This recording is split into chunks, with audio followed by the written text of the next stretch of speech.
C'est quoi un archétype et à quoi ça peut bien servir? Bonjour à tous et bienvenue sur les voyages intérieurs. Aujourd'hui, nous plongeons dans un concept fascinant de la psychologie jungienne, les archétypes. Imaginez-les comme des empreintes ancestrales gravées dans notre esprit collectif, des formes universelles qui influencent nos pensées, nos émotions et nos relations sans que nous en soyons toujours conscients. Si vous vous êtes déjà demandé pourquoi certaines histoires, rêves ou personnages nous touchent ainsi profondément, les archétypes pourraient bien être la réponse. Je suis ici pour vous guider, comme un psychologue jungien, avec simplicité et profondeur. Si cette exploration vous parle, abonnez-vous toi à la chaîne pour d'autres vidéos sur la psyché et les relations personnelles. C'est parti! Commençons par les bases. Qu'est-ce qu'un archétype? Carl Gustav Jung, le fondateur de la psychologie analytique, les décrit comme des structures innées de l'inconscient collectif. Cet océan partagé de symboles et d'images que tous les humains portent en eux, indépendamment de leur culture ou de leur époque.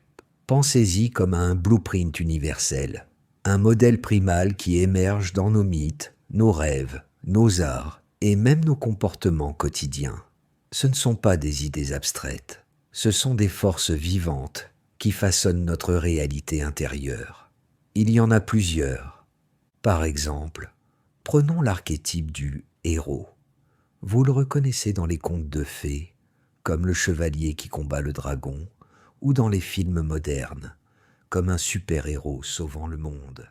Mais dans votre vie, c'est cette impulsion intérieure qui vous pousse à surmonter un défi personnel, quitter un job toxique, guérir d'une rupture, ou simplement affronter une peur quotidienne.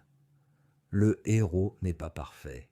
Il grandit à travers l'épreuve, nous rappelant que le vrai courage naît de la vulnérabilité. Un autre archétype clé est l'ombre. C'est la partie cachée de nous-mêmes, ces traits que nous réprimons parce qu'ils nous font honte, la colère, l'égoïsme ou la jalousie. Jung disait que l'ombre n'est pas mauvaise en soi, elle est juste non intégrée. Imaginez-la comme le côté obscur de la lune. Si vous l'ignorez, elle peut projeter des ombres sur vos relations, comme quand vous accusez un proche de vos propres défauts. Mais en l'explorant, vous l'intégrez, et cela mène à une plus grande wellness ou complétude. Et que dire de l'anima et de l'animus? Chez les hommes, l'anima représente l'aspect féminin intérieur, intuitif, émotionnel, créatif. Chez les femmes, l'animus est le masculin, assertif, logique, protecteur. Ces archétypes se manifestent souvent dans nos relations amoureuses. On projette notre anima sur un partenaire idéal, ce qui peut créer de la magie ou des illusions. Par exemple, tombez amoureux d'une personne qui incarne ce que vous n'exprimez pas en vous-même. Jung encourageait à dialoguer avec ces archétypes via les rêves ou la méditation pour équilibrer notre psyché. Enfin, il y a la persona, le masque social que nous portons pour nous adapter au monde, le professionnel poli au travail, l'ami jovial en soirée. Elle est utile, mais si elle domine, elle étouffe notre vrai soi, menant à un sentiment de vide. Les archétypes ne sont pas figés.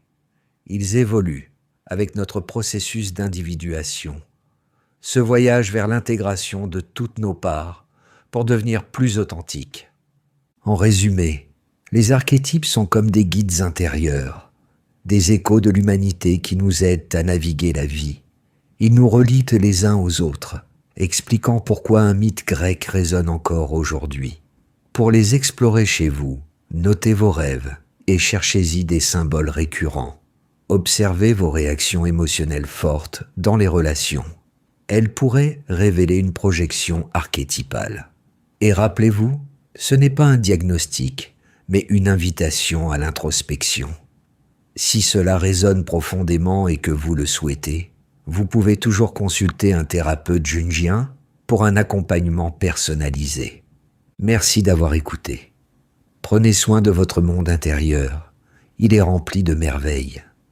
Si vous aussi vous êtes intéressé par les plongées dans votre psyché, dites-le en commentaire.